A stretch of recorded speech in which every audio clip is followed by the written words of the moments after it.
The laughter cut through the hangar like a blade through still air. It wasn't the kind of laughter born from joy or shared amusement. This was something else entirely, something that carried the sharp edge of cruelty wrapped in the casual indifference of those who had never been taught the weight of their words.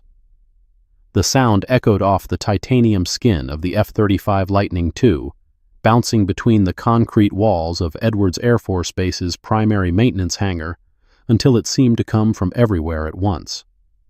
"Hey, old lady, careful you don't hit the ejection button up there." Captain Derek Walsh stood with his arms crossed beneath the fighter jet's swept wing, his flight suit immaculate, his teeth white as polished bone when he smiled. The overhead fluorescent lights caught the gold oak leaves on his shoulders, making them gleam like tiny promises of the power he believed he'd already earned. At 29, Walsh had the kind of confidence that came from never having been told no, from growing up as the son of Lieutenant General Marcus Walsh, from sailing through every selection board and evaluation with the tailwind of legacy at his back. The woman on the ladder didn't respond. Sarah Miller, 42 years old according to the laminated badge clipped to her faded gray coveralls, continued wiping down the cockpit canopy with the same methodical patience she'd shown every night for the past 11 months. Her hair, more silver than brown now, was pulled back in a practical bun. Her hands, rough with calluses that spoke of decades of work, moved the cleaning cloth in precise, efficient strokes. "I don't think she can hear you, Walsh." Lieutenant Maya Chen stepped closer, her phone already raised, camera app open. She was everything the recruitment posters promised. Young, sharp, beautiful in that carefully cultivated way that photographed well for press releases. First female pilot in her Top Gun class. The media darling. The one they put on magazine covers. Maybe she's deaf or just stupid. The cluster of pilots behind her laughed again. 5 of them in total, all wearing the same dark blue flight suits, all sporting the polished patches of the fighter weapons school on their shoulders. The elite, the chosen, the future of American air superiority. Sarah kept wiping. Her cloth moved across the head-up display projection glass, then down to the throttle quadrant, across the stick grip. Her fingers traced the familiar contours of switches and buttons with a fluidity that seemed almost unconscious, the way a pianist's hands might drift across keys even when not playing. No one noticed. "Seriously, though," Walsh continued, climbing the first 2 rungs of the maintenance ladder until his face was level with Sarah's waist. "Do you even know what you're touching right now? This isn't a minivan dashboard, sweetheart. This is a $65 million weapons system. One wrong button, and you could probably launch a missile." Sarah paused. Her eyes, gray as storm clouds, flicked down to meet his for just a fraction of a second. Something passed across her face, quick as lightning, gone before it could be named. Then she returned to her work, moving to clean the side-mounted displays. "She's ignoring you, Captain." Master Sergeant Tony Briggs, the lead avionics technician, approached with a tablet tucked under his arm. Unlike the pilots, he wore the olive drab of ground crew, but his bearing carried the authority of someone who actually understood how these machines worked. "Can't say I blame her. You're not exactly being charming." "I'm being honest." Walsh dropped back to the ground, wiping his hands on his thighs as if the ladder rungs had contaminated him. "This is a restricted area, classified technology, and they've got some minimum wage cleaning lady with her hands all over my aircraft." "It's not your aircraft," Briggs pointed out, "and she's been cleared. Background check came back clean. No security concerns." "Background check?" Maya snorted, still recording on her phone. "What background? Woman's probably never done anything more exciting than scrubbing toilets at a truck stop. Look at her. She's practically invisible." From across the hangar, near the maintenance office door, Chief Master Sergeant Elena Rodriguez watched the scene unfold. 23 years in the Air Force had taught her to recognize cruelty when she saw it, and what was happening in front of that F-35 made her stomach turn. She took a step forward, then stopped. What would she say?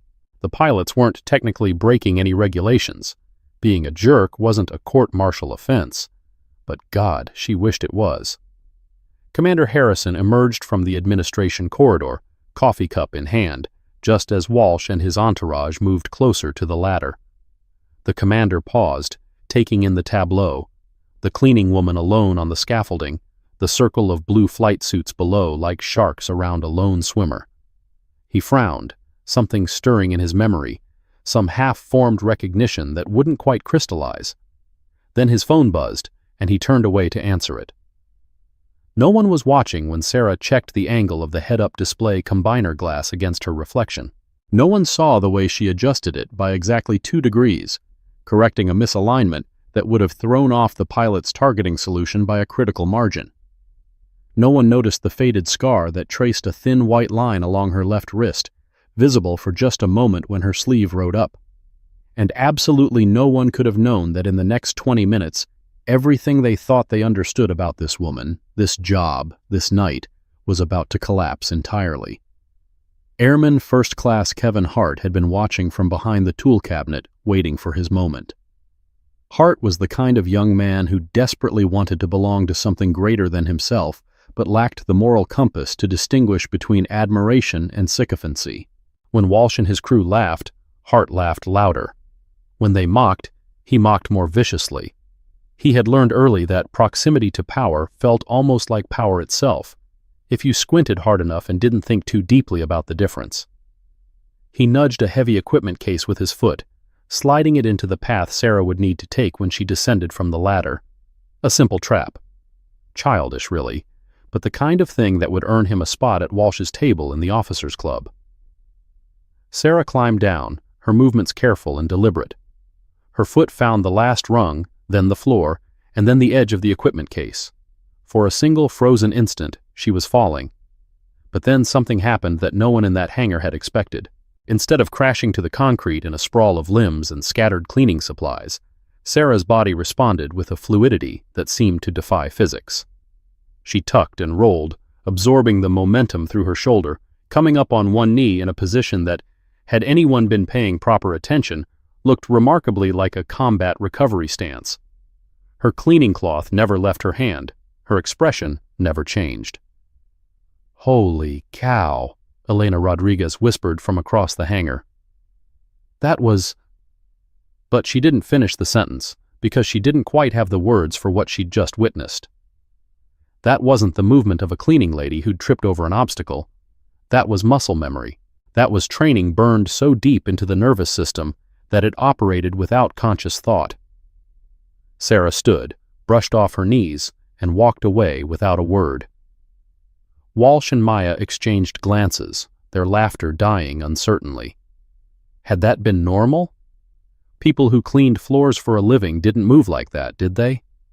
But the moment passed quickly, rationalized away with the easy dismissiveness of those who couldn't imagine their worldview being wrong. "Probably used to falling," Maya offered. "You know how it is with these people, clumsy." "Right," Walsh nodded, but his eyes followed Sarah as she pushed her cleaning cart toward the next aircraft. Clumsy. Right now, 92% of viewers watching this story haven't subscribed yet. If you want to see what happens when these arrogant pilots discover who they've really been mocking, hit that subscribe button and tap the bell icon. Because trust me, the satisfying moment coming up is something you don't want to miss. Subscribe now, and let's continue. The Officers Club at Edwards AFB occupied a low-slung building adjacent to the flight line, its windows offering an unobstructed view of the runway where, during daylight hours, the world's most advanced aircraft performed their mechanical ballet.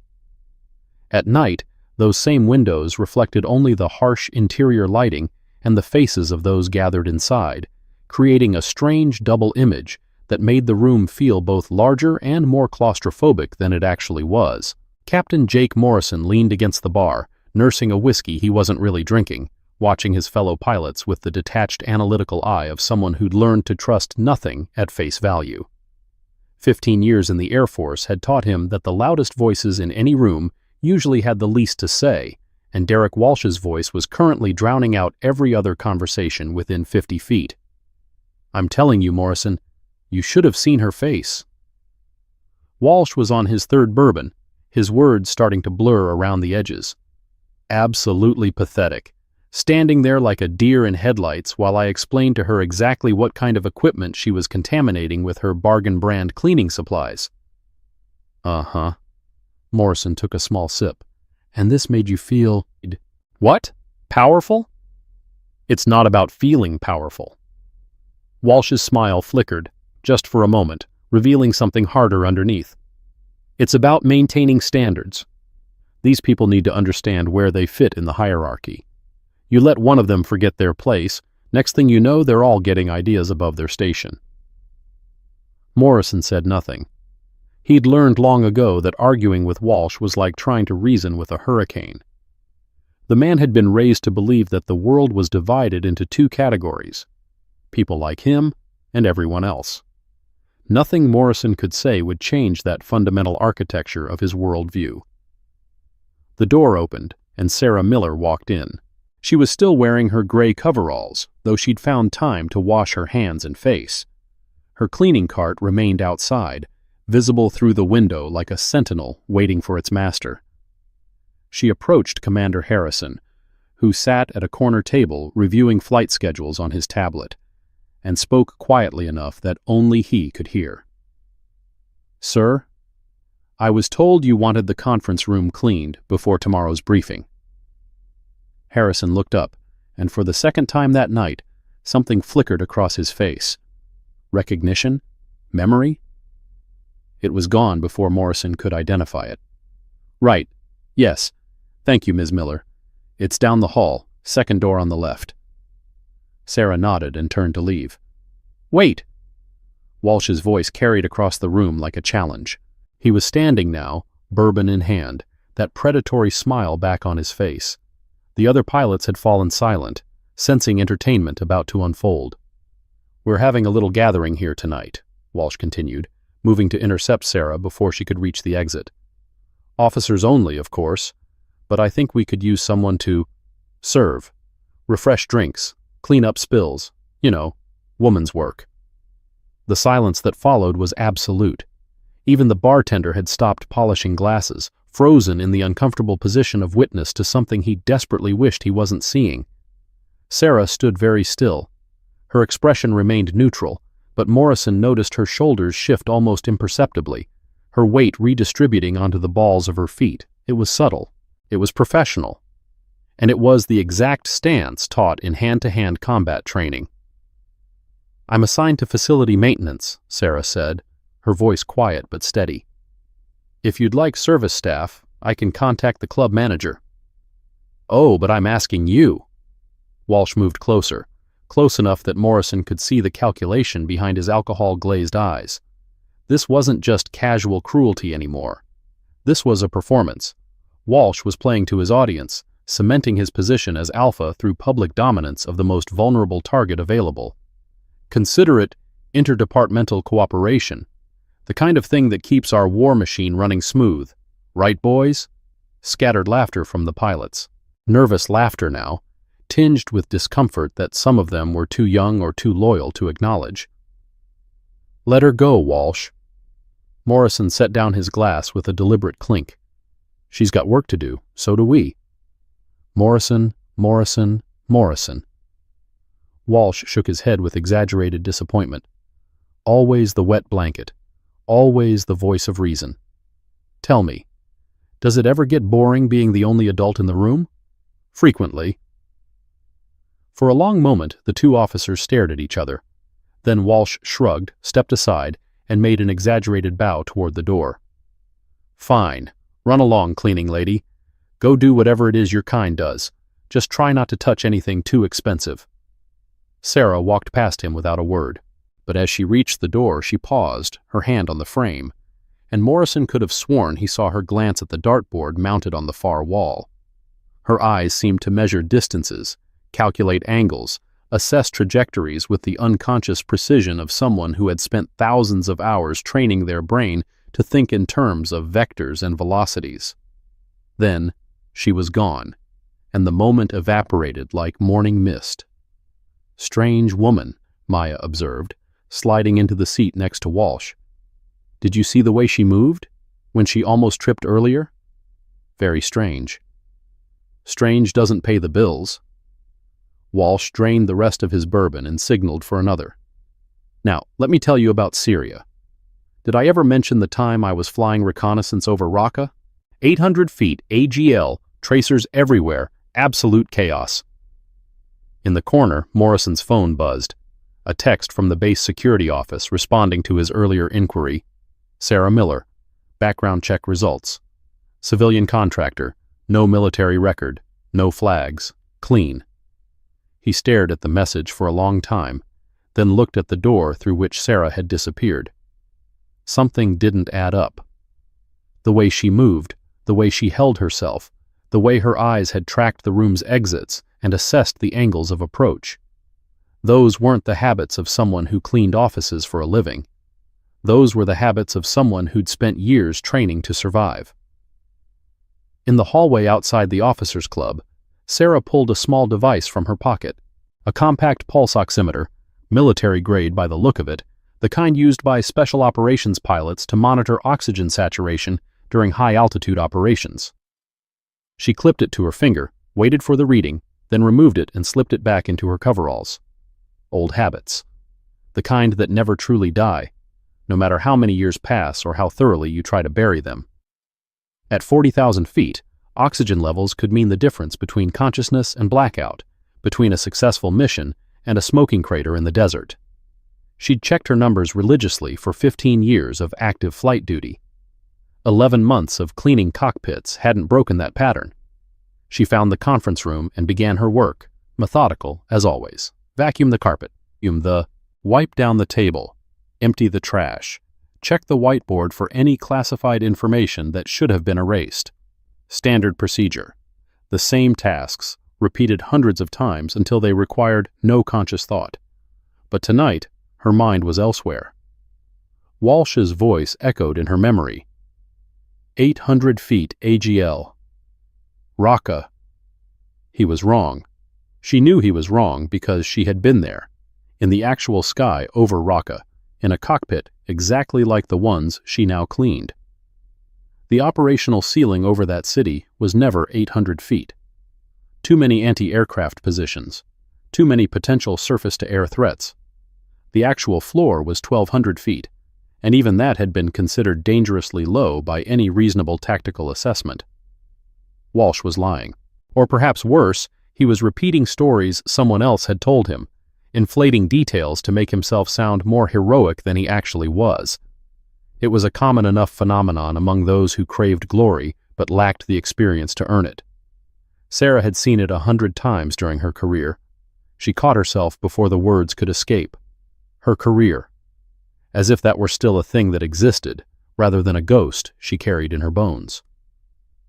The conference room door opened. "Working late?" Sarah turned to find Colonel James Wright standing in the doorway. He was older than most of the officers on base, somewhere in his early 60s, with the weathered face of someone who'd spent decades staring into cockpit displays and desert suns. His uniform bore the insignia of the Air Force Special Operations Command, and his eyes, when they found Sarah's, held a recognition that made her chest tighten. "Sir?" The word came out automatically, military protocol reasserting itself before she could stop it. "Just finishing up." "Don't let me interrupt." Wright entered the room, closed the door behind him, and leaned against the wall with the studied casualness of someone who wanted to seem unthreatening. "How are you finding the work, Ms. Miller? Adjusting all right?" "It pays the bills."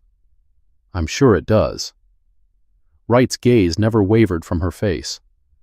"I heard there was some unpleasantness in the hangar earlier, the young pilots giving you trouble." Sarah said nothing. She picked up her cleaning supplies and moved toward the door, but Wright remained in her path, not blocking exactly, but present enough that she would have to ask him to move. "You know," he said quietly, "I've been in this Air Force for 37 years, seen a lot of people come and go, learned to read faces pretty well." He paused. "You don't have the face of a cleaning lady, Ms. Miller. You have the face of someone who's seen combat, real combat, the kind that leaves marks on the soul. With respect, Colonel, I'm just here to do my job." "Of course you are." Wright finally stepped aside, but as Sarah moved past him, he added, in a voice barely above a whisper, Whatever you're running from, I hope you find what you're looking for. And if you ever need someone who understands, well, you know where my office is." Sarah walked out without responding. But once she was in the hallway, once she was sure Wright couldn't see her, she allowed herself to stop, to lean against the wall, to take a single shaky breath. He knew. Maybe not everything, maybe not the specifics, but he knew something. He'd seen through the gray coveralls and the cleaning cart and the carefully constructed persona of ordinary invisibility. He'd recognized the soldier underneath, and that terrified her more than anything Walsh or Maya could possibly do, because Sarah Miller had spent the last 11 months trying very hard to be invisible, trying to disappear into the background noise of a military base where no one would think to look for a ghost, trying to find a way to still touch the sky, even if only through the glass of cockpits she no longer flew. If Wright was asking questions, others might start asking too.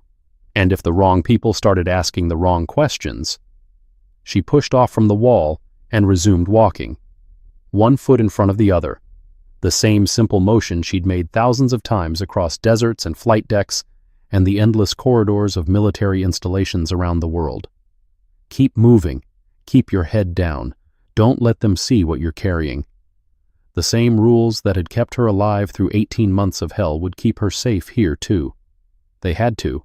The next morning arrived with the particular quality of light that only exists in the California high desert. Golden, merciless, rendering everything in sharp relief as if the world itself had achieved higher resolution.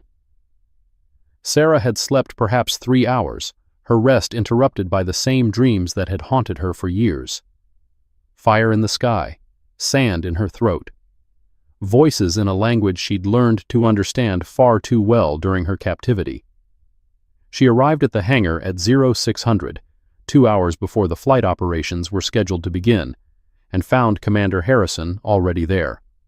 He stood in front of the F-35 she'd cleaned the night before, tablet in hand, reviewing some document that made his forehead crease with concern. "Ms. Miller." He looked up as she approached, something in his expression that might have been relief. "Early start today?" "Busy schedule, sir." She kept her voice neutral, ordinary. "Lots of aircraft to service." "Right." Harrison nodded slowly, his eyes still searching her face for something he couldn't quite identify. "Right. Well, there's a situation I need to address. The simulator room specifically. One of our trainees is having difficulties with the emergency procedures, and I'm concerned she might not be ready for the next phase of evaluation." Sarah said nothing, waiting. "Airman Lisa Park," Harrison continued. "Bright girl, good instincts, but she freezes up during crisis scenarios, panics instead of thinking through the proper sequences." He paused. "I don't suppose you've noticed anything unusual while you've been cleaning? Any observations about the training exercises?" It was a strange question to ask a cleaning lady. Almost as strange as the way Harrison was looking at her, as if he half expected her to pull a master's thesis on aviation psychology out of her coverall pocket. "I just cleaned the windows, sir." "Of course." But he didn't look away. "Of course you do." The simulator room occupied the east wing of the training facility, a sterile environment of computers and screens, and the ghostly silhouettes of mock cockpits where pilots learned to die in virtual safety before risking death in actual skies. Sarah had cleaned it dozens of times, memorizing its layout with the automatic thoroughness of someone who'd been trained to know every exit and obstacle in any space they occupied. Airman Lisa Park sat in Simulator 3, her hands white-knuckled on the stick, her breathing visible even from the observation window as rapid, shallow, desperate. On the screens around her, warning lights flashed in simulated chaos. Engine failure, hydraulic malfunction, electrical system degradation, the kind of cascading disaster that turned aircraft into coffins. "Come on, Park, think." Master Sergeant Briggs stood at the control console, his voice sharp with frustration. "You've done this drill 100 times. What's the first step of emergency engine shutdown?" I need to..." Park's voice cracked. "The primary fuel control." "No, wait, that's not..." "Wrong, you're dead. Simulation terminated. The screens went dark. Park slumped in the seat, and even from across the room, Sarah could see the tears threatening to spill from her eyes. 23 years old, according to the personnel files. Youngest pilot in the advanced training program. Everyone's best hope for the future. And she was falling apart. Sarah pushed her cleaning cart past the observation window, her rag moving mechanically across the glass. But her eyes tracked the control console, reading the displayed failure parameters with the effortless fluency of long practice. Engine compressor stall. High-stage bleed air pressure loss. Exactly the scenario she'd faced 3 times in actual combat conditions. The sequence Park needed was straightforward. Isolate the affected engine, activate the crossbleed from the functioning turbine, reset the digital engine control, and if all else failed, emergency feather and restart. Any competent pilot should have known it by heart. But panic wasn't about competence.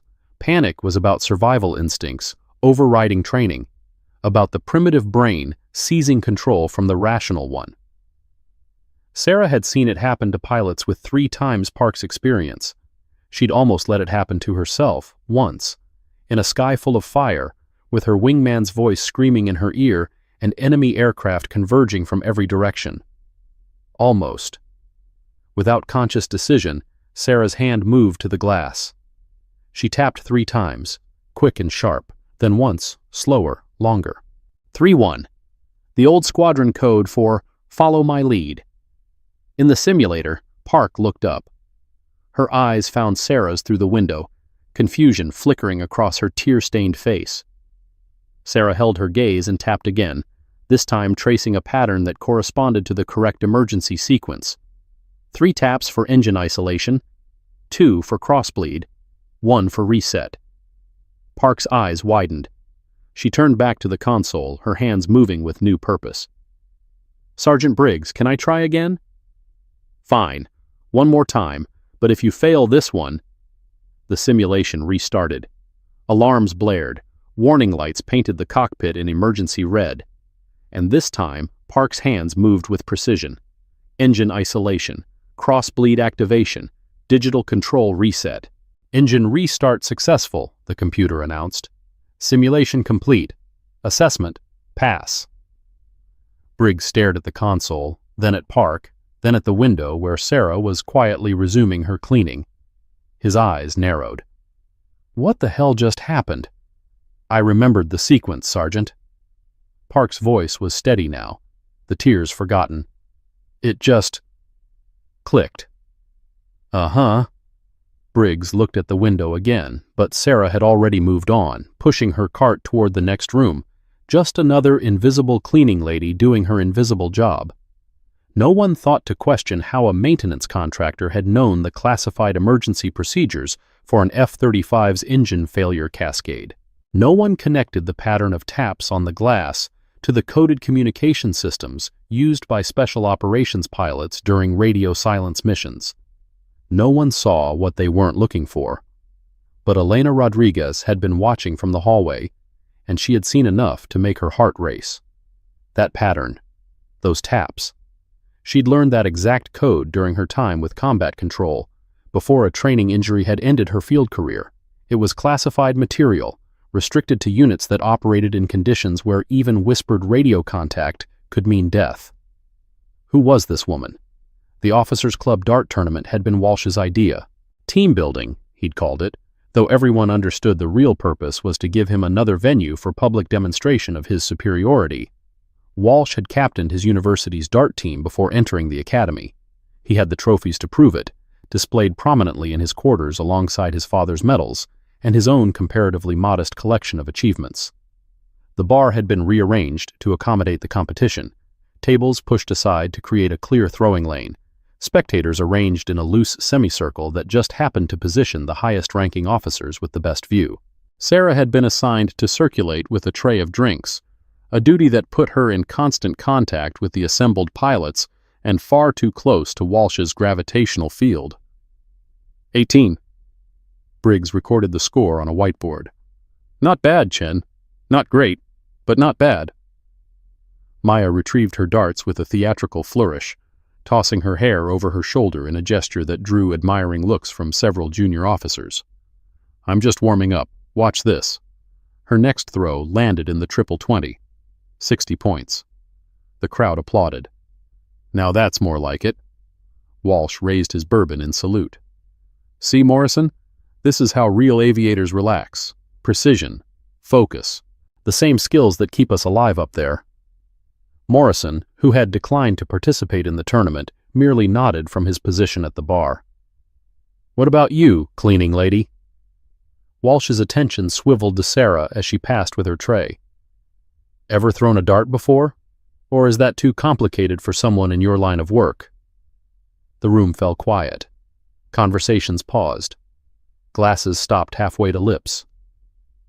"I've thrown a few," Sarah said quietly. "A few?" Walsh's laughter was sharp, performative. "I'll bet you have. Probably at the county fair, right? Win yourself a stuffed teddy bear? How about we make this interesting? You and me. 1 round. If you win, I'll apologize for every comment I've made. Right here, in front of everyone." "And if you win?" Walsh's smile widened. "If I win, you get on your knees and tell everyone here exactly what you think of yourself. What you really are. Just another nobody who lucked into a job she doesn't deserve. The clues are stacking up, and I can tell you're hooked. If you're enjoying this story, smash that like button to help more people discover it. Drop a comment below. What do you think Sarah's real identity is? Let's see who figures it out first." The silence stretched, thick as smoke. "Fine," Sarah said. Walsh's eyebrows rose. He hadn't expected her to accept. For a moment, something like doubt flickered across his face, quickly suppressed. "Fine? Really? All right then. Ladies first." Sarah set down her tray.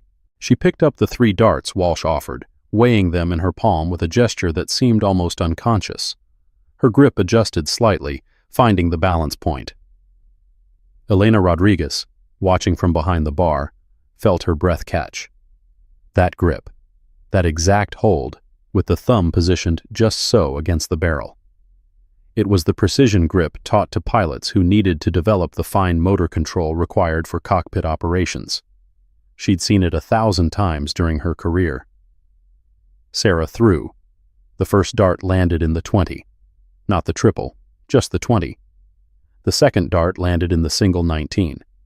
The third landed in the single 18. Total, 57 points. Mediocre by any standard. Walsh laughed, tension draining from his shoulders. "Is that it? Seriously? My grandmother could throw better than that, and she's been dead for 15 years. But Morrison was watching Sarah's face. He saw what no one else seemed to notice, the slight quirk at the corner of her mouth, the calculated steadiness of her breathing, the way her eyes had tracked each dart's trajectory with the precision of a targeting computer.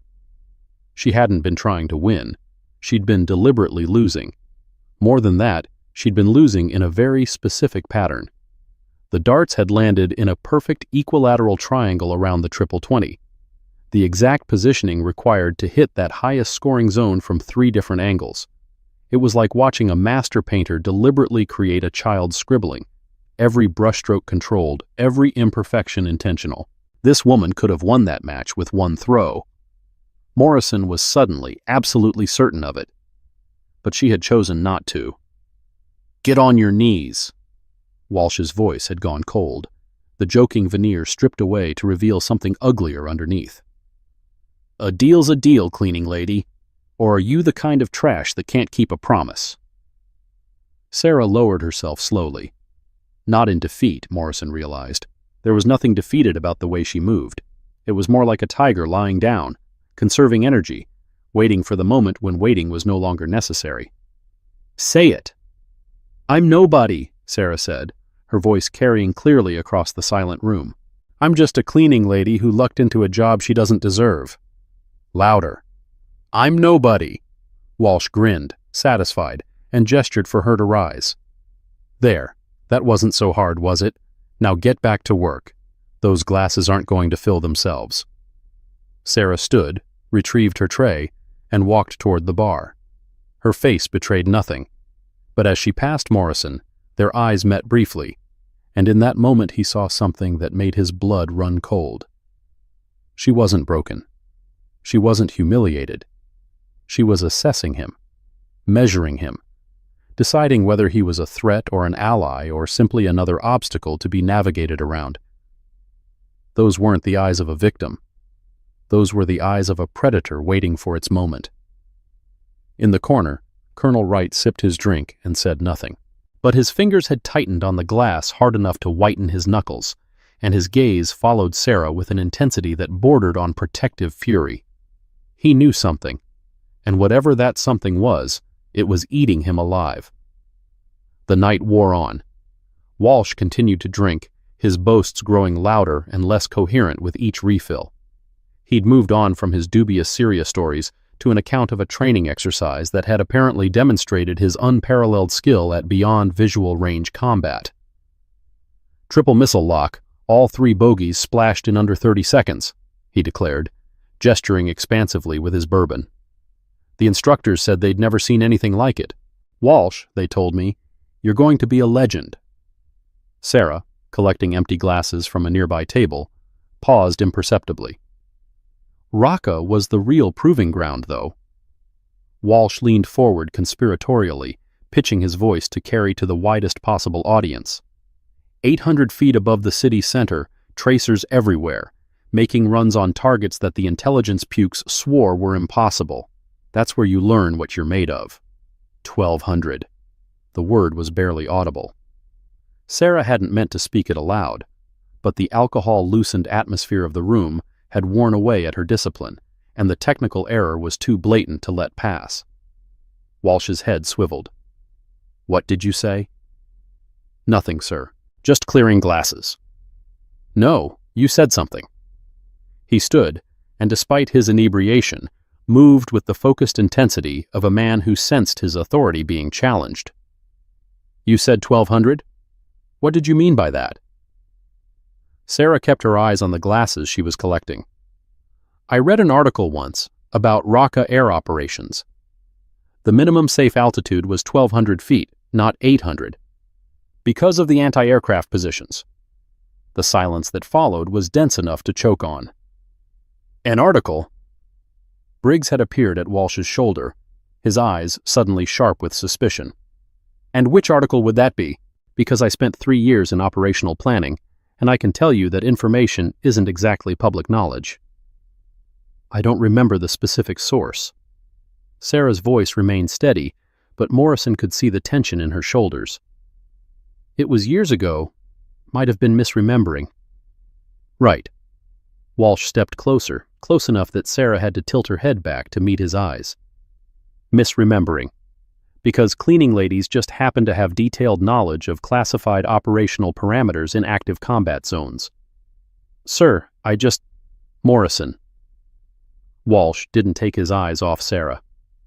Run another background check on this woman. Deep search. Military records, intelligence databases, everything. I already ran her file, Morrison replied carefully.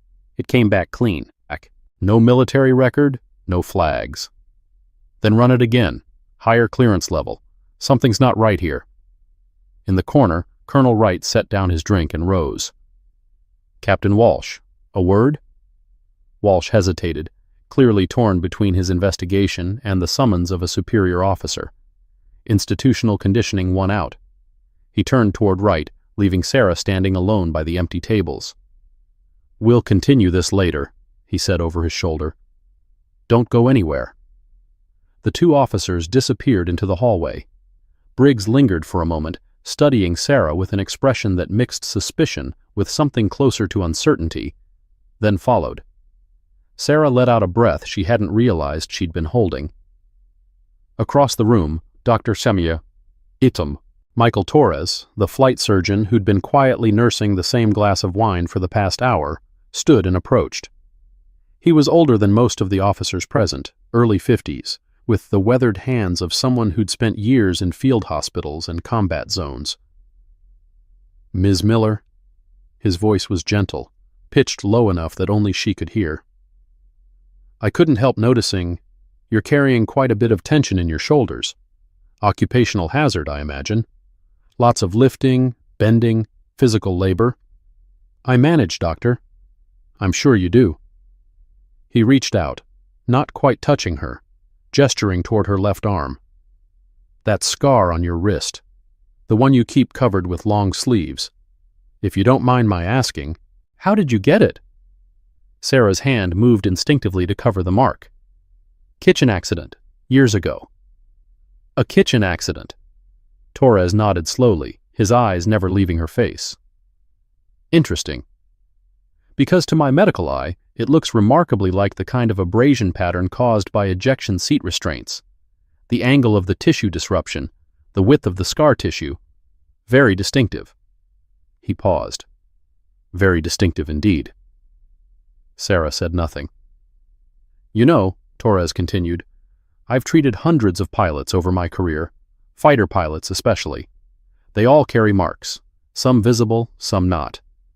But the ejection scars, those are unique. You can't get them any other way. Only by being strapped into a seat that fires you out of a dying aircraft at several hundred miles per hour. I think you might be mistaken, Doctor. I think I'm not. Torres stepped back, offering a small, sad smile. Whatever you're running from, Ms. Miller, whatever you're hiding, I hope you find peace. But know this, scars don't lie. And yours tell a story that your words are trying very hard to contradict. He walked away, leaving Sarah alone among the empty glasses and the lingering echoes of Walsh's laughter. Commander Harrison glanced at the insurance documentation spread across his desk, military transition coverage information that a visiting benefits coordinator had left earlier that day. The specialized policies designed for veterans with complex service histories caught his attention, the kind of coverage that handled combat-related injuries and classified medical conditions that civilian insurers wouldn't touch. He'd seen too many heroes fall through bureaucratic cracks, their sacrifices rewarded with paperwork nightmares and denied claims. Proper coverage wasn't optional for people who'd given everything to their country. It was survival. He pushed the papers aside and turned his attention to the personnel file on his screen. Sarah Miller, 42 years old, no military record, clean background check. But Morrison's request for a deeper search had triggered something in the system, an automatic flag that bounced the query to a higher classification level. Top secret. Eyes only. Special access required. Harrison's finger hovered over the access request button. One click would tell him everything. One click would reveal whatever secrets Sarah Miller was carrying. But something held him back. Some instinct, honed over decades of command experience, that whispered caution. Some people had secrets for reasons. Some people had earned the right to their silence. He closed the file without clicking. Tomorrow would bring answers. Or perhaps it wouldn't. But tonight, Commander Harrison would let a cleaning lady keep her mysteries, whatever they were. The emergency alarm shattered the morning quiet at 0743. Sarah had been in the maintenance bay, reorganizing cleaning supplies, when the klaxon began its harsh electronic scream. Red lights pulsed along the corridors. Voices shouted. Boots thundered on concrete. She moved toward the sound before conscious thought could intervene. The hangar was chaos. Technicians running in every direction. Officers barking conflicting orders. And at the center of it all, a lone F-35 with its canopy sealed and its engine emitting a high-pitched whine that shouldn't have been possible with the aircraft grounded. What's happening? Sarah grabbed a passing technician. Engine malfunction. The young man's face was pale. Control system activated somehow. We can't shut it down from outside, and there's a trainee trapped in the cockpit. Through the canopy glass, Sarah could see Lisa Park, the same young woman she'd helped in the simulator. But this wasn't a simulation. The engine temperature readings visible on the external display were climbing toward critical levels. In 2, maybe 3 minutes, the turbine would overheat and fail catastrophically. The resulting explosion would kill everyone within a 100-foot radius. "Someone get her out of there!" Briggs was screaming at his technicians. "Override the canopy release." "We can't. The electrical system's locked up." Manual release requires cockpit activation.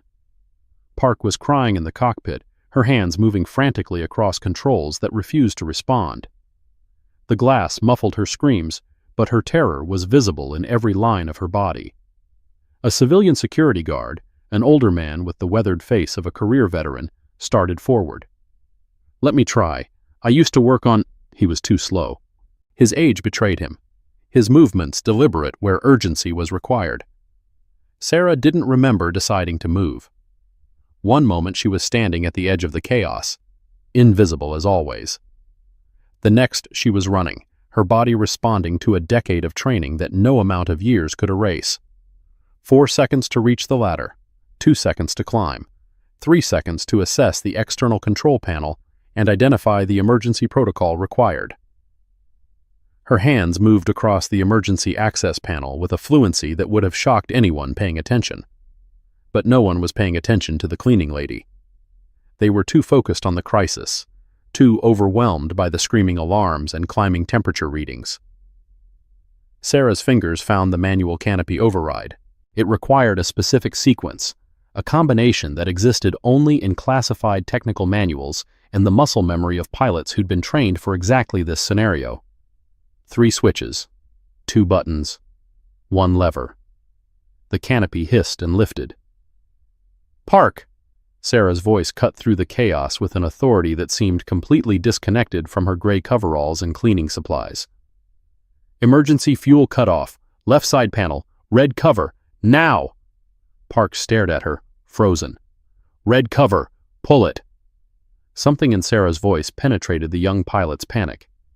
Her hand moved to the indicated panel, found the red protective cover, and yanked it up and back. The engine's whine died. The temperature reading stabilized. The alarms continued for another moment, then fell silent as technicians scrambled to secure the aircraft. Sarah climbed down from the ladder, her heart pounding, her hands steady. The hangar had gone absolutely still. We're about to reach the moment everything changes. Before the big reveal, make sure you're subscribed so you never miss stories like this. The truth about Sarah Miller is seconds away, and trust me, it's bigger than anyone in that hangar could imagine. "Who," Walsh's voice was low, dangerous, "gave you permission to touch that aircraft?" He was striding across the hangar, his face dark with fury. Behind him, Maya had her phone out again, recording everything. Briggs stood frozen at his console. Morrison watched from the doorway, his expression unreadable. She was going to die. Sarah's voice was calm. The engine was approaching critical temperature. "That's not what I asked." Walsh stopped an arm's length away, close enough that Sarah could smell the coffee on his breath. "I asked who gave you, a civilian maintenance contractor, permission to access a classified weapons system." "No one gave me permission. The situation required immediate action." "The situation required trained military personnel to handle it through proper channels." Walsh took another step forward. "Not some cleaning lady playing hero. Morrison, call the MPs. I want this woman detained pending investigation." Morrison didn't move. "Morrison?" "Captain Walsh." Commander Harrison's voice came from behind.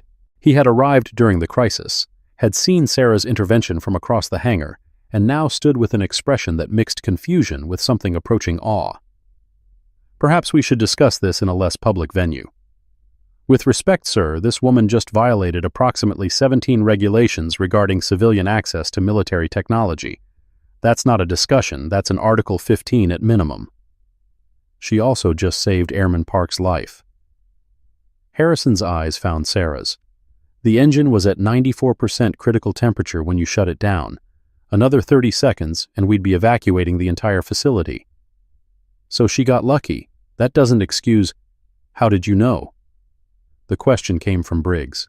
The technical master sergeant had pushed past Walsh, his tablet forgotten, his attention focused entirely on Sarah. "How did you know the sequence? The emergency canopy override, the manual fuel cutoff location. Those aren't in any publicly available documentation. Those aren't even in most of our training materials. So how did you know?" Sarah said nothing. "Answer him," Walsh demanded. "I watched the technicians, picked up things over time." Nonsense. Briggs shook his head. You executed a 9-step emergency protocol in under 10 seconds, in the correct order, under maximum stress. That's not something you pick up by watching. That's something you train for, extensively. The hangar had gone silent again. Even the technicians had stopped their post-crisis procedures, drawn by the unfolding confrontation. Lisa Park stood at the edge of the crowd, her face still tear-stained, her eyes fixed on the woman who had just saved her life. "Search her," Walsh ordered. "Morrison, Briggs, search her quarters. Find out who she really is." "That requires authorization from—" "I'm authorizing it." "Captain, you don't have that authority." "Then I'm making a citizen's arrest." Walsh grabbed Sarah's arm. "This woman is clearly an infiltrator of some kind, a spy, a journalist with a hidden agenda, something, and I intend to—" "Let go of her!" Colonel Wright's voice sliced through the chaos like a blade.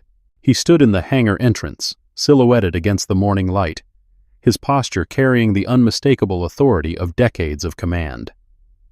Behind him, 2 security forces airmen had appeared as if conjured by his will. "Sir?" Walsh's grip loosened but didn't release. "This woman is under my protection." Wright walked forward, each step deliberate, his eyes never leaving Sarah's face. "Has been since the day she arrived on this base. Now, remove your hand from her arm before I have you removed from this command." Walsh's hand dropped. "Under your protection? Sir, I don't understand. She's a cleaning lady. What possible reason could you have to—" "That's classified." "Classified?" Maya's voice cracked with disbelief. "A cleaning lady's identity is classified? That's ridiculous." "She's nobody. She's Lieutenant Chen." Wright's voice could have frozen fire. "One more word, and I will personally ensure that you spend the rest of your career conducting weather observations in Antarctica. Is that understood?" Maya's mouth snapped shut. Wright turned to Harrison. "Commander, we need to talk, privately." "Sir, with respect, I think I deserve some explanation.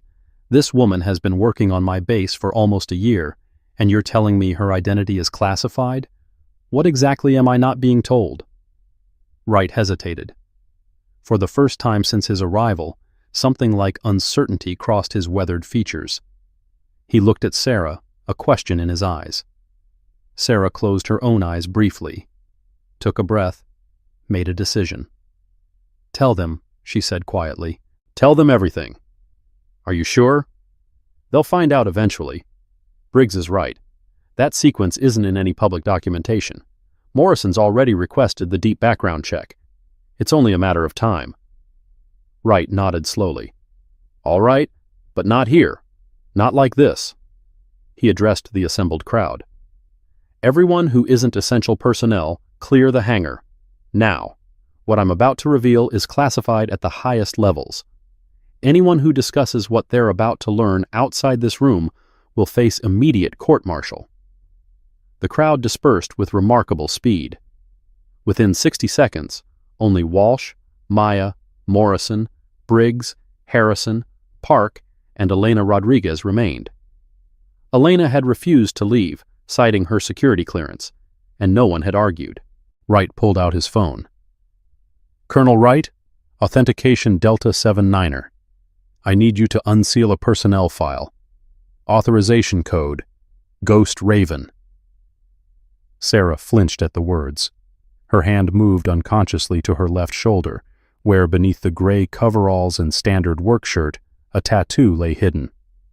A black raven with spread wings. Letters that spelled out Raven 6, symbols that marked her as something other than what she appeared. "File unsealed," a mechanical voice replied from the phone. "Transmitting to authorized terminals now." Briggs's tablet chimed. He looked down at the screen, and the color drained from his face. "This can't be right," he whispered. "What?" Walsh grabbed the tablet. "What does it—" He stopped. The file was extensive. Photographs, mission reports. Mission, commendation letters. Medal citations. page after page of documentation that painted a picture utterly incompatible with the woman in gray coveralls standing in the middle of the hangar. Major Sarah Elizabeth Miller. Call sign: Ghost Raven.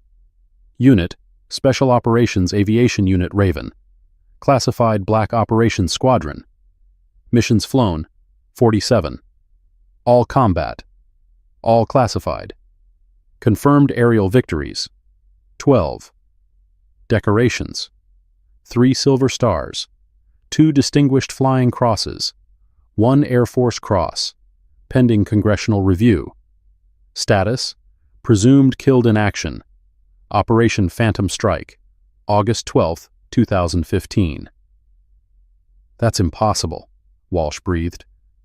But the photographs didn't lie. The face was younger in the official images, unscarred, unweathered by whatever horrors had aged her. But the eyes were the same. Those gray storm cloud eyes that had watched Walsh's humiliations with preternatural calm. Sarah Miller, the Ghost Raven, the most decorated female combat pilot in United States Air Force history, alive. And standing in an oil-stained maintenance hangar, surrounded by the young pilots who had spent months treating her like garbage. Walsh's tablet slipped from his fingers and clattered to the concrete floor. "That's impossible," he said again, his voice cracking. "She died. The funeral. My father attended the funeral." "There was no body," Wright said quietly. "Her aircraft was shot down over Syria during a classified extraction mission. We found wreckage. We found blood. We found her flight suit, torn and burned. But we never found her." "I was captured." Sarah's voice was barely above a whisper. The words cost her something. That much was visible in the tension of her shoulders, the careful control of her breathing. "The group that shot me down. They held me for 18 months. Interrogation, torture, everything they could think of to break a prisoner." The hangar was so silent that the buzzing of the overhead lights seemed deafening. "The rescue mission that finally extracted me was classified beyond anything you'll ever have clearance to know," Sarah continued. "I was in military hospitals for another 6 months after that. Reconstructive surgery, physical therapy, psychological evaluation." She paused. "By the time I was declared fit to return to duty, I didn't want to return. Not to flying, not to combat, not to any of it." "But you came here." Harrison's voice was thick. "You took a job cleaning cockpits. Why?" Sarah looked at the F-35. At the curved glass canopy she'd wiped clean hundreds of times. At the controls she'd touched the night before, adjusting the head-up display with the muscle memory of 1,000 combat missions. "Because I couldn't stay away." The words were simple, honest, and devastating. "I tried civilian life, real civilian life, office work, a suburban apartment, normal hours, normal activities, normal everything." She shook her head. "It lasted 3 weeks. I couldn't sleep, couldn't eat, couldn't stop looking at the sky." Her hand pressed against the F-35's fuselage, palm flat against the cold metal. "This was the only compromise I could find. A way to be near the aircraft, to touch them, to smell the jet fuel and hear the engines, and pretend for just a moment that I was still the person I used to be." Elena had been studying through an online military leadership program during her off hours, courses designed specifically for service members transitioning between career paths. The flexible schedule worked around deployment and shift work. Real instructors with actual combat experience. Not some generic business school curriculum, but practical knowledge from people who understood what it meant to serve. She'd already completed 3 certifications. Knowledge was the one weapon that never ran out of ammunition. And right now, all that education couldn't help her process what she was witnessing. A legend, brought low by circumstance and trauma, choosing invisibility over recognition. A hero, treated like a servant by pilots who weren't worthy to carry her flight bag. The silence stretched until it seemed the hangar itself might crack under the pressure. Then Walsh spoke. "Major Miller." His voice had changed. The arrogance was gone, replaced by something raw and broken. I didn't know. I never would have, if I had known. That's the point. Sarah turned to face him. You didn't know. You couldn't have known. But that's not why what happened was wrong. Walsh flinched. You treated me like nothing because you believed I was nothing. A cleaning lady, someone beneath you, invisible, worthless. Sarah's voice carried a weight that seemed to press on everyone present. And that says everything about who you are, not about who I am. She's right. Harrison stepped forward, his command voice back in full force. Captain Walsh, you are hereby suspended from flight operations pending a full investigation into your conduct. Lieutenant Chen, you are to surrender your personal devices for review of any recordings made without consent.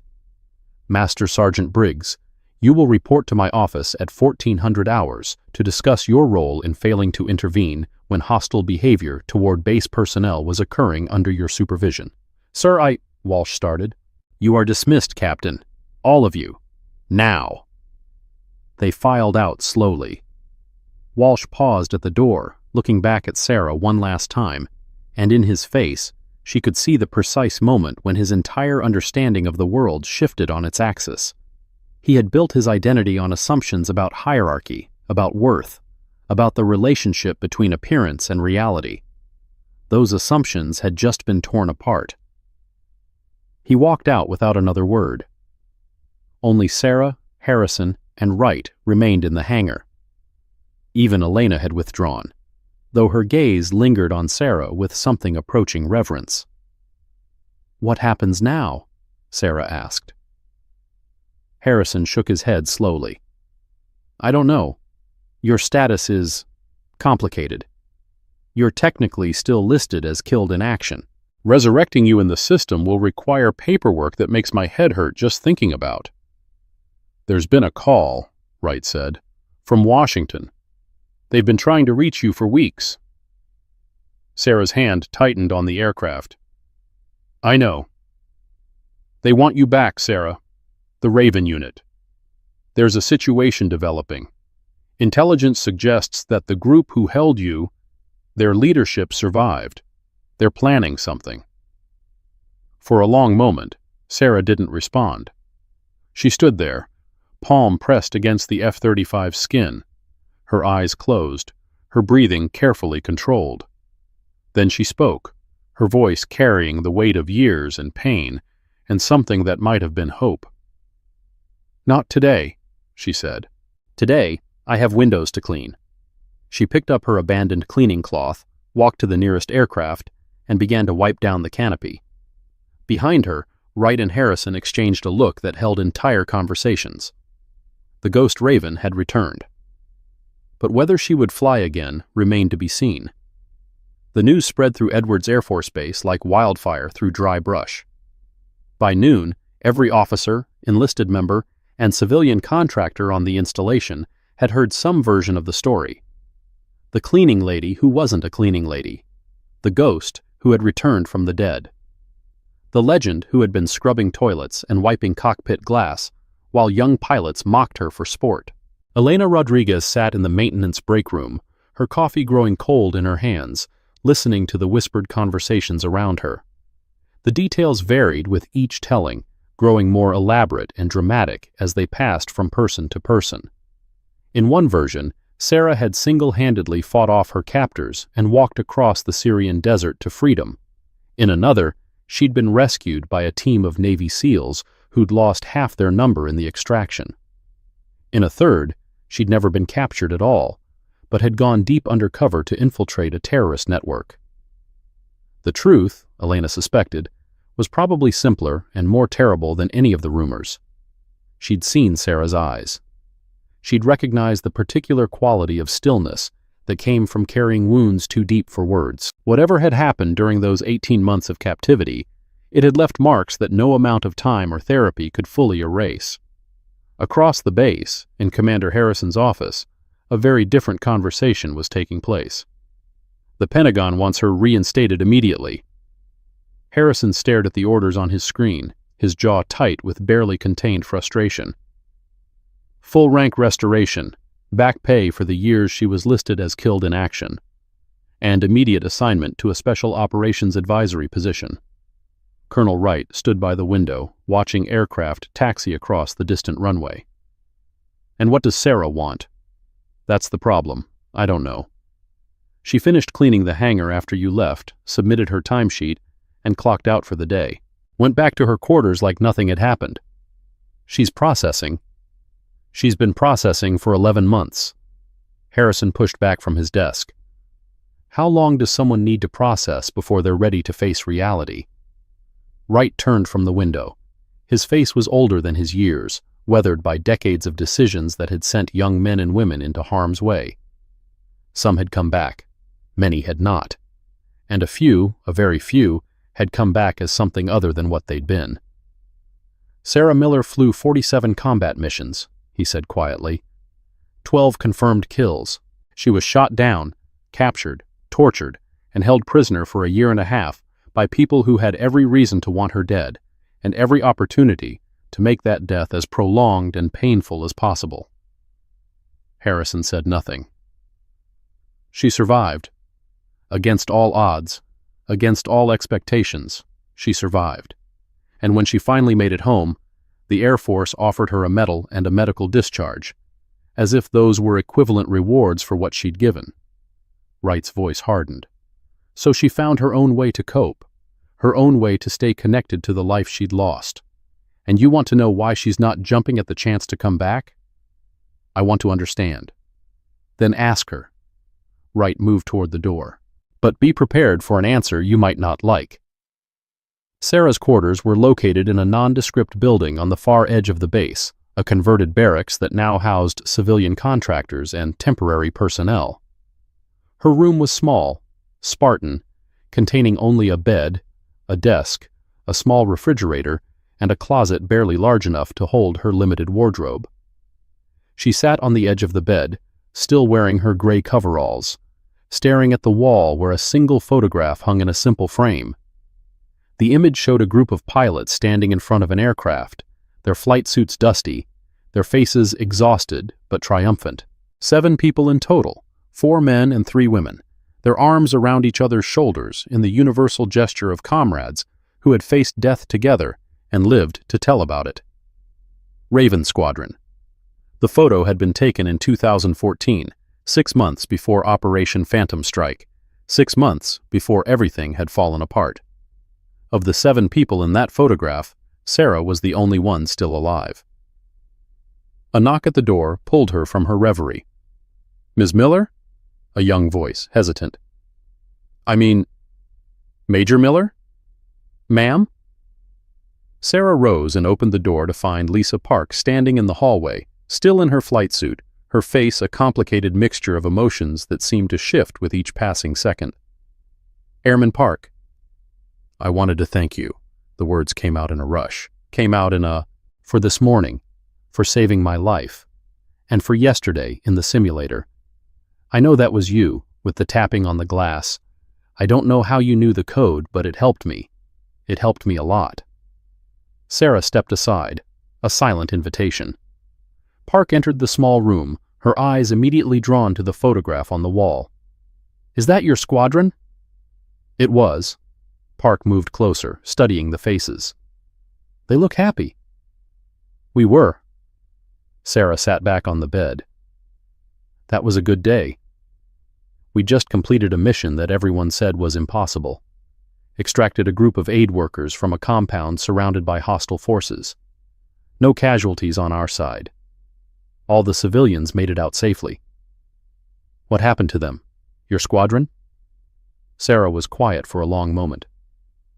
"War happened, one by one, over the months that followed.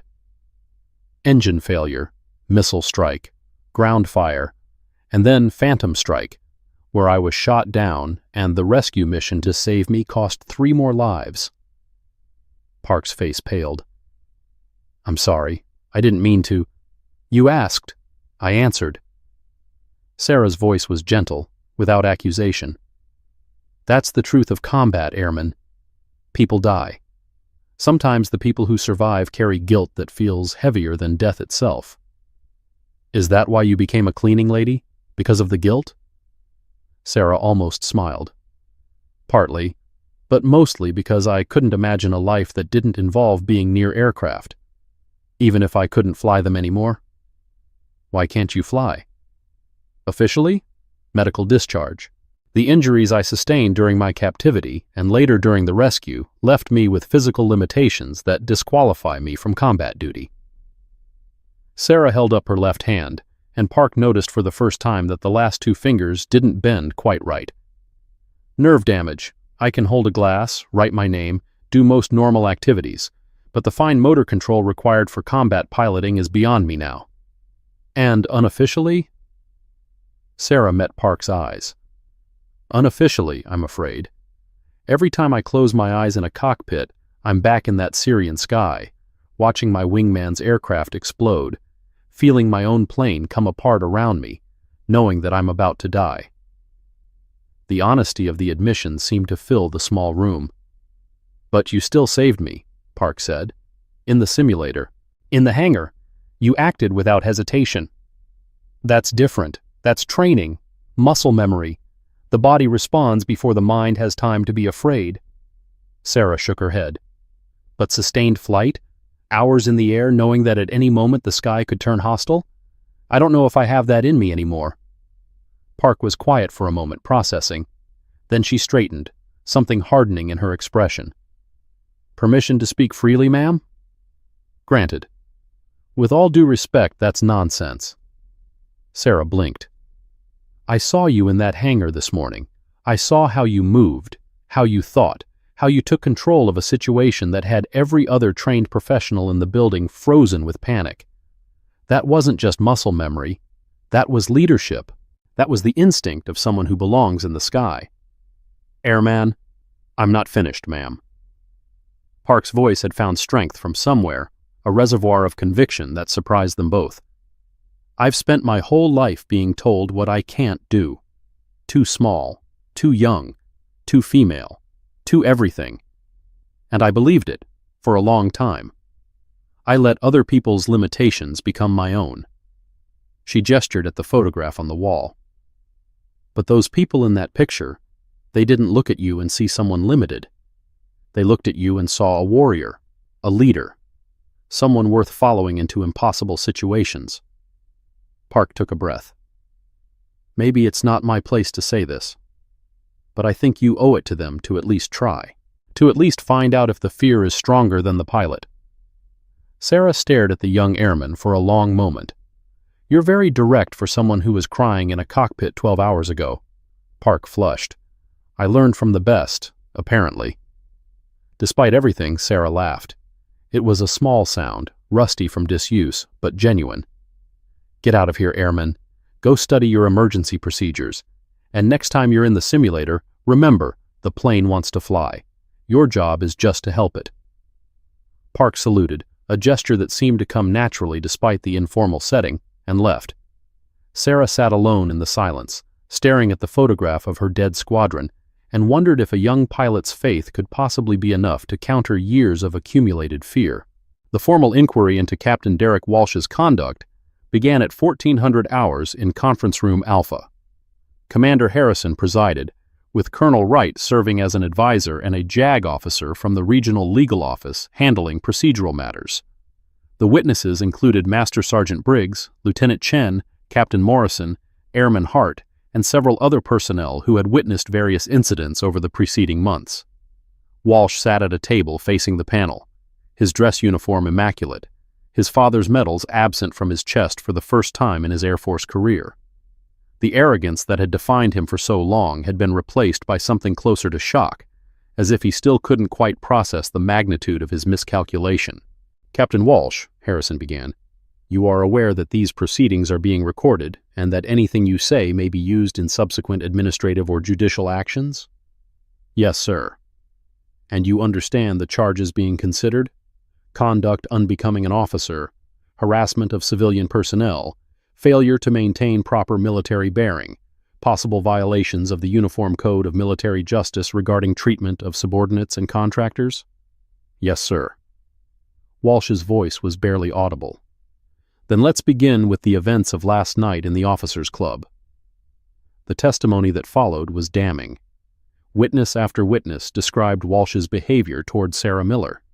The public humiliation, the forced dart competition, the demand that she kneel and demean herself. Briggs recounted technical incidents where Walsh had deliberately created obstacles for the cleaning staff. Morrison testified about the background check requests and the escalating paranoia that had characterized Walsh's final confrontation with Sarah. But the most devastating testimony came from an unexpected source. "Lieutenant Chen," Harrison addressed Maya, who sat rigid in her chair, all trace of her usual confidence gone. "You recorded several of these incidents on your personal device. Is that correct?" "Yes, sir." "And what was your intention with those recordings?" Maya swallowed. I planned to post them on social media, for entertainment." "For entertainment?" Harrison's voice could have etched glass. "You planned to publicly humiliate a civilian contractor, a woman who had done nothing to you, for entertainment." "I didn't know who she was." "That's not the question I asked, Lieutenant. I asked about your intentions. Would those intentions have been different if you had known Major Miller's identity?" The silence that followed was answer enough. "That's what I thought." Harrison made a note on his tablet. "Lieutenant Chen, you are hereby suspended from flight operations pending review by the promotion board. I will be recommending that your conduct be considered in any future career advancement decisions. Additionally, your personal devices are confiscated, and any recordings made without consent are to be permanently deleted under supervision." Maya's face crumpled, but she said nothing. "Captain Walsh." Harrison turned back to the primary subject of the inquiry. "Do you have anything to say in your defense?" Walsh stood. For a moment, it seemed like he might attempt to justify his actions, to find some legal or procedural argument that could mitigate the damage. But then his shoulders slumped, and when he spoke, his voice carried something that might have been genuine remorse. "No, sir. I have no defense. What I did was wrong. Not because of who Major Miller turned out to be, but because of who I turned out to be." He paused. "I was raised to believe that position and rank entitled me to certain behaviors, that people below me in the hierarchy existed to be used, dismissed, or ignored at my convenience. I never questioned those assumptions because no one ever forced me to." He looked at the door as if he could see through it to wherever Sarah might be. "She did. Not by revealing her identity. By enduring everything I threw at her with dignity I couldn't match. By responding to cruelty with silence instead of sinking to my level." Walsh shook his head. "I don't expect forgiveness. I don't deserve it. But I want you to know that I understand now. I understand what I've been, and I'm ashamed of it." Harrison studied him for a long moment. "Your words are noted for the record, Captain. However, words alone are insufficient to address the harm caused. Effective immediately, you are removed from the Fighter Weapons School program. Your flight status is suspended pending psychological evaluation, and I will be recommending that you receive formal counseling on leadership and professional conduct before any consideration is given to restoring your operational status." "Yes, sir." "Additionally, you will write a formal letter of apology to Major Miller, not as a requirement of this proceeding, but as a personal obligation. Whether she chooses to read it or respond is entirely her decision." Walsh nodded, something in his eyes suggesting that this last requirement might be the most difficult of all. "This inquiry is adjourned. All parties are dismissed." If this story gave you chills, you'll love our next video about a homeless veteran who walked into a courtroom and made a federal judge break down crying. Click the video on screen right now. You won't regret it. The sun was setting over Edwards Air Force Base, painting the sky in shades of orange and gold that reminded Sarah of fires she'd rather forget. She stood on the observation deck outside the control tower, watching the last training flights of the day return to the runway, their landing lights cutting through the gathering dusk like earthbound stars. Footsteps approached behind her. "Beautiful evening." Commander Harrison joined her at the railing. "I always forget how spectacular the sunsets are out here until I take the time to actually look at them." The desert has its own kind of beauty. So I've been told. Harrison was quiet for a moment. The inquiry is concluded. Walsh has been removed from the program. Chen's career is effectively over, though she'll probably be allowed to finish out her commitment in some administrative capacity. The others received formal reprimands. I didn't ask for any of that.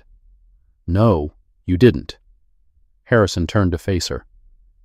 But it happened anyway, because what they did was wrong, regardless of who you turned out to be.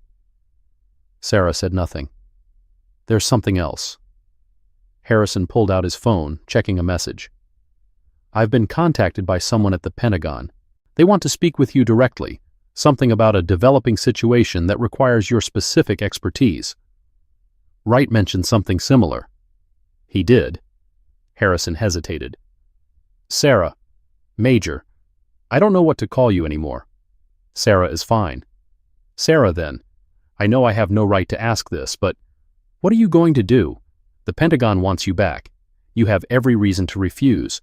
But from what I've seen, from what I've learned about you in the past 24 hours, you're not the kind of person who walks away from a fight. Sarah looked at the sky, watching a lone F-35 execute a perfect landing, its wheels kissing the runway with barely a whisper of contact. When I was being held, she said quietly, there were moments when I wanted to die. When the pain was too much, the hopelessness too complete. They knew things about me, my captors. They knew about Raven Squadron. They knew about missions I'd flown. They used that knowledge to break me down, to make me feel responsible for every death, every failure, every moment of suffering I'd ever witnessed or caused. Harrison listened in silence. But there was one thing they could never touch. One piece of me they couldn't reach no matter how hard they tried. Sarah turned to face him. The knowledge that I had served, that I had done my duty, that whatever else happened, whatever they did to me, I had given everything I had for something larger than myself. And now? Now I have to decide if I have anything left to give. She looked back at the runway, where ground crews were already preparing for the next day's operations. The Pentagon wants me to advise on a counter-terrorism operation. Intelligence suggests that the people who held me are planning something significant. They want someone with first-hand knowledge of their methods, their psychology, their organizational structure. That sounds like it could be valuable. It could. Sarah's voice hardened almost imperceptibly. It could also be a bureaucratic desk job that uses my trauma as a selling point while keeping me safely away from anything resembling actual operational involvement. Is that what you want? To be operationally involved? The question hung in the air between them. I don't know, Sarah admitted. 24 hours ago, I was a cleaning lady. My biggest concern was making sure the cockpit glass was streak-free. My biggest fear was that someone might recognize me and force me back into a world I'd left behind. And now? Now that world has found me anyway, and I have to decide whether to run again or face it. The last light faded from the sky. Stars began to emerge, pinpricks of ancient light in the vast darkness above. For what it's worth, Harrison said, I've read your service record. The real one, not the sanitized version. You were an exceptional pilot, an exceptional leader, an exceptional officer in every way that matters. Was. Were, are, will be. Those qualities don't disappear, Sarah. They get buried sometimes, covered over by pain and fear and the accumulated weight of everything we've seen and done, but they don't disappear. Sarah almost smiled. You sound like Airman Park. She came to see you? She told me I was being nonsensical, in more polite terms. She's a smart kid. Harrison straightened. I should get back. Paperwork waits for no one, not even on days like this. But Sarah, whatever you decide, know that you have people here who respect you, who believe in you, who would follow you without hesitation. He walked away, leaving her alone with the stars and the distant rumble of aircraft engines. The call came at 2200 hours. Sarah had returned to her quarters, showered, changed into civilian clothes for the first time in months, and was sitting at her small desk staring at her phone when it rang. The caller ID showed a Washington, D.C. area code. Unknown number. She answered. Major Miller? The voice on the other end was male, professional, carefully neutral. Please hold for Director Chen. A moment of silence. Then a new voice, female, older, carrying the authority of someone accustomed to being obeyed. Major Miller, thank you for taking my call. I wasn't aware I had a choice. A dry chuckle. You always have a choice. That's one of the things that makes you valuable. A pause. I assume Colonel Wright has briefed you on the general situation? He mentioned that my former captors are still operational, that they're planning something. That's the sanitized version. The reality is significantly more concerning. The sound of papers shuffling. 6 weeks ago, we intercepted communications suggesting that the cell which held you has reorganized under new leadership. They've been recruiting, training, acquiring resources that suggest an operational capacity we didn't believe they possessed. Sarah's hand tightened on the phone. What kind of operational capacity? The kind that threatens American interests in multiple theaters, possibly American soil as well. Director Chen's voice hardened. We need someone who understands how they think, how they operate, someone who's been inside their organization and survived. You want me to be a consultant? I want you to be whatever you're capable of being. A moment of silence. I've read your file, Major, all of it, including the classified addenda that describe what you endured during your captivity, what you did to survive, what you did to protect information that could have cost dozens of American lives. Sarah said nothing. You didn't break. 18 months of physical and psychological torture, and you didn't break. Do you understand how rare that is? Do you understand what that says about your mental resilience? It says I was stubborn. It says you were exceptional, and it says that whatever limitations you believe you're carrying, they're not as absolute as you think. Sarah looked at the photograph on her wall. 7 faces, 6 ghosts. What exactly are you asking me to do? I'm asking you to come to Washington, to meet with my team, to review the intelligence we've gathered and help us understand what we're facing. Chen paused. Beyond that, I'm asking you to consider possibilities you may have closed off. Training new operatives, providing tactical consultation, perhaps even returning to a more active role if medical evaluation determines you're capable. And if I refuse? Then you go back to cleaning cockpits. We find other ways to address the threat, and you spend the rest of your life wondering what might have happened if you'd said yes. The words hung in the air, heavy with implication. There's something else, Chen added. Something I debated whether to tell you.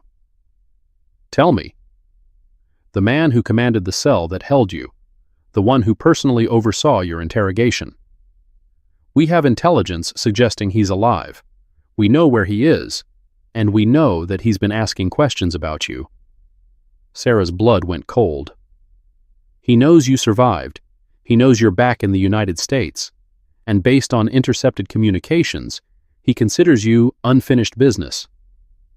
The room seemed to shrink around her. The walls pressed in. For a moment she was back in that cell, the smell of blood and fear filling her nostrils, the voice of her tormentor echoing off stone walls. Then the moment passed, and she was herself again, damaged, scarred, but still standing. When do you want me in Washington? Tomorrow, 0600. A transport will be waiting at Edwards. Sarah looked at her gray coveralls hanging on the back of the closet door, looked at the cleaning supplies she'd carefully organized on her desk, looked at all the trappings of the invisible life she'd built for herself. I'll be there. She ended the call and sat in the darkness for a long time, listening to the distant sounds of the base settling into night. The old security guard, the veteran she'd seen in the hangar during the crisis, was waiting outside her building when she emerged the next morning. Ma'am? He straightened as she approached, something in his bearing suggesting a lifetime of military service. I heard about what happened yesterday. What you did. I just did what needed to be done. That's what we all say. He smiled, weathered lines creasing around his eyes. I served in Vietnam. Long time ago now. Different war, different enemy. But some things don't change. Like what? Like recognizing a warrior when you see one. He reached into his pocket and pulled out a small metal object. I found this in the hangar yesterday, after everything calmed down. Thought you might want it back. He held out his hand.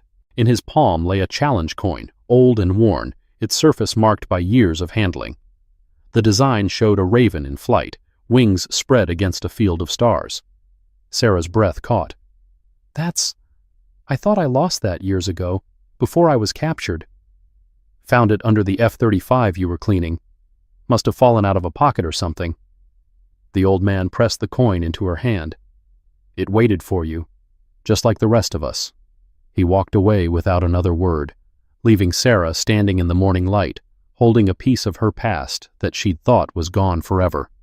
The transport was a C-17 Globemaster, the same type of aircraft that had carried her home from captivity 3 years ago. Sarah climbed aboard, finding a seat among the cargo crates and equipment pallets, and watched Edwards Air Force Base shrink to a collection of dots as the aircraft climbed.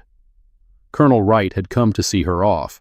So had Commander Harrison and Elena Rodriguez and Lisa Park. Even Captain Morrison had appeared, offering a handshake and a quiet apology that seemed more genuine than anything Walsh had managed. Walsh himself had sent a letter. Sarah hadn't opened it yet. Perhaps she never would, or perhaps someday, when the wounds had healed enough, she would read his words and decide whether forgiveness was something she was capable of offering. The coins sat in her pocket, the old challenge coin and a new one that Wright had pressed into her hand before she boarded. The new one bore the insignia of the Special Operations Aviation Command, with a simple inscription on the reverse. You are not alone. She wasn't sure she believed it, not yet.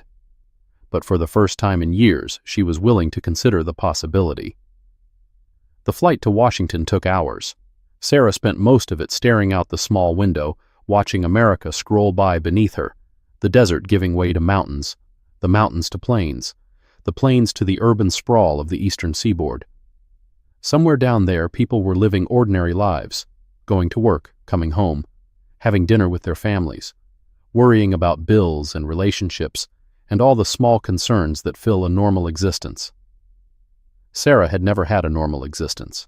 She had known, from the moment she first sat in a cockpit at 18 years old, that normal was not her destiny. She had been built for something else, shaped by forces she didn't fully understand, pointed toward a future that held more turbulence than calm. For 11 months, she had tried to pretend otherwise. She had worn the gray coveralls. She had pushed the cleaning cart. She had made herself invisible, hoping that invisibility would bring peace. It hadn't. The ghost of who she'd been had followed her every step, lingering in the way she moved, the way she watched, the way her hands automatically found the controls of every aircraft she cleaned. She had run from the sky, but the sky had never stopped calling. Now, at last, she was answering. The Globemaster touched down at Joint Base Andrews as the sun was setting over Washington. A black SUV waited on the tarmac, its driver a young officer in dress uniform who saluted as Sarah descended the cargo ramp. Major Miller, I'm here to take you to the briefing. Sarah returned the salute, feeling the muscle memory of countless similar exchanges. Lead the way. The drive through the Capitol was surreal. Monuments and memorials slid past the tinted windows, illuminated by streetlights and spotlights, each one representing sacrifices and struggles that most Americans could barely imagine. The Lincoln Memorial, the World War II Memorial, the Vietnam Veterans Memorial, its black granite wall reflecting the lights of the city like a mirror into the past. So many names, so many ghosts. The SUV pulled up to an unmarked building in a neighborhood that Sarah didn't recognize. Security was extensive but discreet. Cameras, barriers, armed guards who seemed to materialize from nowhere. She was scanned, photographed, issued a temporary badge that she suspected would grant access to places most people didn't know existed. Director Chen was waiting in a conference room on the 3rd floor. She was smaller than Sarah had expected, gray-haired, unremarkable in appearance until you looked at her eyes. Those eyes held the weight of decisions that had shaped the course of nations. "Major Miller," Chen extended her hand. "Thank you for coming. Thank you for the invitation." Sarah glanced around the room, noting the screens, the maps, the photographs pinned to corkboards. Intelligence gathering in action. "You mentioned unfinished business." "I did." Chen gestured to a chair. "Please, we have a lot to discuss." The briefing lasted 3 hours. Sarah learned about the cell that had held her, its origins in the chaos of the Syrian civil war, its evolution into a transnational threat that had tentacles reaching into a dozen countries. She learned about its new leadership, a man named Malik who had survived the American drone strikes that had decimated the original organization. She learned about the resources he had acquired, the personnel he had recruited, the capabilities he had developed. And she learned about the threat. "We believe they're planning simultaneous attacks on American military installations overseas," Chen said, displaying a map dotted with red markers. "Not suicide bombings. Something more sophisticated, something that would require extensive planning, significant funding, and access to classified information about our security protocols. Information they might have obtained from prisoners." "Exactly." Chen's eyes met Sarah's. "You held out. You didn't break. But others weren't as fortunate. Over the years, they've captured and interrogated dozens of American personnel. Some talked. Most eventually talked. So they know our vulnerabilities. They know our vulnerabilities from 5 years ago. Our protocols have changed since then, but not as much as we'd like." Chen pulled up another display. "That's where you come in. You understand how they think, how they plan, how they exploit weakness. We need that perspective as we develop our defensive posture." Sarah studied the map, the red markers scattered across Europe, Africa, the Middle East. So many potential targets, so many lives at risk. "And the offensive component?" Chen's expression shifted slightly. "That's classified beyond your current access level." "Then elevate my access." "Major, you're a consultant. You're here to advise, not to participate in operational planning." Sarah leaned forward. "Director Chen, you said something on the phone last night. You said the man who tortured me considers me unfinished business. You think I don't consider him the same?" The room was silent. "For 3 years I've been running, hiding, pretending that if I made myself small enough, quiet enough, invisible enough, the past would leave me alone." Sarah's voice hardened. "It hasn't. It found me anyway, just like I always knew it would. So if you want my expertise, you can have it, but I won't sit on the sidelines while other people fight the battle I should be fighting." Chen studied her for a long moment. Then she nodded slowly. "I was hoping you'd say that." She reached into a folder and pulled out a document. "This is a reinstatement order. Effective immediately, you're returned to active duty status. Your rank is restored. Your medical discharge is rescinded pending new evaluation. And my operational limitations will be addressed as circumstances require."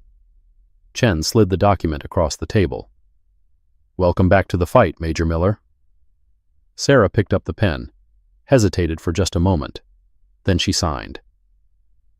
The return flight to Edwards was on a smaller aircraft, a business jet configured for VIP transport. Sarah sat alone in the cabin, watching the lights of America slide past beneath her, thinking about all the ways her life had changed in the past 48 hours. She had arrived at Edwards as a ghost, a shadow, a woman who had buried herself so deeply in anonymity that she'd almost forgotten who she used to be. She was leaving as something else, not quite the person she'd been before Syria. That Sarah Miller was gone, transformed by fire and pain into someone new, but not nothing either, not invisible, not forgotten. The phone in her pocket buzzed, a text message from an unknown number. "Welcome back, Ghost. We've been waiting. Mission briefing at 0800. Raven unit has been reactivated. You're in command. Don't be late." Sarah stared at the message for a long time. Raven unit, the squadron that had been disbanded after her presumed death, the call sign that had struck fear into the hearts of enemies across 3 continents. It was coming back, and she was being asked to lead it. She thought about the photograph in her quarters. 7 faces, 6 ghosts. The weight of responsibility she'd carried for years, the guilt that had driven her to hide from everything she'd once been. But Lisa Park's words echoed in her memory. Maybe it's not my place to say this, but I think you owe it to them to at least try. Maybe she was right. Maybe the best way to honor the dead was not to join them in oblivion, but to continue the fight they'd given their lives for. The jet touched down at Edwards as dawn was breaking over the desert. Sarah descended the stairs to find a small crowd waiting on the tarmac. Colonel Wright, Commander Harrison, Elena Rodriguez, Lisa Park, and behind them a formation of officers and enlisted personnel, standing at attention in the morning light. As Sarah stepped onto the concrete, Wright raised his hand in a sharp salute. "Major Miller reporting for duty," Sarah said, returning the gesture. "Welcome back, Ghost." Wright's face creased in a rare smile. "The sky has missed you." Sarah looked past the assembled personnel, past the hangars and runways and all the infrastructure of military aviation, to the horizon where the sun was rising. The sky was waiting. It had always been waiting. And now, at last, she was ready to answer its call. She walked toward the hangar, toward the future, toward whatever challenges lay ahead. Behind her, the people who had witnessed her resurrection fell into step, following without hesitation. The ghost had returned. And this time, she wasn't hiding. The last image as the scene faded was Sarah standing in front of an F-35, her hand pressed against its fuselage, her face lifted toward the sky. The uniform was new, crisp and clean, the major's oak leaves gleaming on her shoulders. But the woman wearing it was older than her rank, tested in ways that no training could prepare for, carrying scars both visible and invisible. She whispered something to the aircraft, words meant for no one but herself and the ghosts who flew beside her. Then she climbed the ladder, settled into the cockpit, and began her pre-flight checklist. The canopy closed. The engines spooled up. And Major Sarah Ghost Raven Miller, the woman they had mocked, the legend they had dismissed, the warrior they had underestimated, lifted into the sky and disappeared into the rising sun. The ground crew watched until she was gone, until the contrail faded into the blue, until there was nothing left but the memory of thunder. Elena Rodriguez broke the silence first. "Think she'll be okay up there?" Colonel Wright's eyes never left the sky. "She was born up there. She just took a little detour to remember why." He turned and walked toward the command center, already planning the operations that would follow. Behind him, Lisa Park lingered, watching the empty sky with something like hope in her eyes. Somewhere above the clouds, a ghost was flying again, and the enemies who had created her would soon learn that some things cannot be destroyed, some things can only be made stronger.